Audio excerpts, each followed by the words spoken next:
যখন সময় থমকে দাঁড়ায়, যখন সময় থমকে দাঁড়ায়, নিরাশার পাখি দুহাত বাড়ায়। যখন সময় থমকে দাঁড়ায়, নিরাশার পাখি দুহাত বাড়ায়। খুঁজে নিয়ে মন নির্জন কোণ, কি আর করে তখন?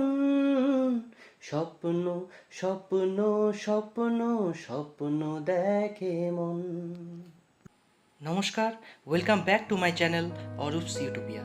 আমার আজকের বিষয়ের পটভূমি তৈরি করতে প্রথমেই আমার নচিকেতার গাওয়া এই গানটির কথা মনে পড়ল, তাই দু চার লাইন ভাঙা গলায় গানটি গেয়েই ফেললাম। হয়তো এই লাইনগুলো আমার আজকের কবিতার বিষয়টিকে একটি অন্য মাত্রা দেবে। বন্ধুরা, প্রতিটি মানুষের জীবনই আশা এবং নিরাশা দিয়ে ঘেরা থাকে। মানুষ কখনো অপটিমিস্টিক, আবার কখনো বা পেসিমিস্টিক হয়ে পড়ে। আমিও এর ব্যতিক্রম নই। পূর্ণিমার এই চারটিকে ভালো করে লক্ষ্য করলে একটি আশাবাদী চিত্রের ছবি আমাদের সামনে ফুটে ওঠে। কারণ আশেপাশে কোনো কালো মেঘরূপী বাধা বা নিরাশার দেখা পাওয়া যাচ্ছে না, যেটা এই চাঁদের রূপকে কোনোভাবে কলুষিত করতে পারে।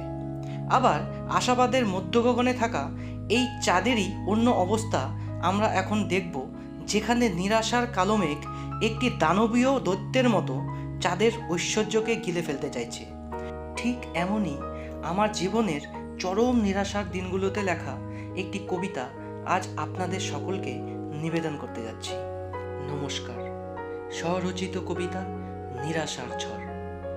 নিরাশার পদধ্বনি প্রতি পদে পদে শুনি, জীবনে চলার পথে হতাশার ছাপ। যেটুকু রয়েছে বাকি, বৃথা আশা নয় ফাঁকি।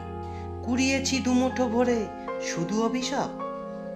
ভগবান খুশি নয়, ভাবে শুধু অভিনয়।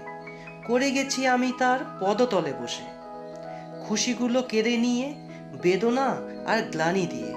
বাকিটুকু অস্তমিত বিধাতার রোষে। ভালো থাকার অভিনয় হাঁপিয়েছে এ হৃদয়, স্পন্দনে পড়েছে ছন্দের অভাব। দীর্ঘ লাগছে পথ, ছদ্মবেশী কোন বিপদ ঘটাবে নীরবে তার ঘাতক আবির্ভাব। বহু ঝড় গেছে চলে, নিঃস্বয়ে মন বলে, হারিয়েছি বহু কিছু, হারাতে চাই না আর। তবু কেন তুমি প্রভু শোনো না আমার কভু? ফিরিয়েছ প্রার্থনা থেকে নির্বিকার। অশ্রু পড়ার ফাঁকে তবুও এ মন ডাকে, তোমাকেই সঁপেছি প্রাণ আমি বারবার। পরীক্ষায় ব্যর্থ আমি, তুমি তো অন্তর্যামী। কল্যাণ করো প্রভু, তুমি আশার আধার। নমস্কার। কবিতাটি নিরাশা দিয়ে শুরু হলেও একটি আশাবাদী জায়গায় শেষ হয়েছে, তাই আজকের ভিডিওটি একটি নচিকেতারই আশাবাদী গান দিয়ে শেষ করব। একদিন ঝড় থেমে যাবে, পৃথিবী আবার শান্ত হবে।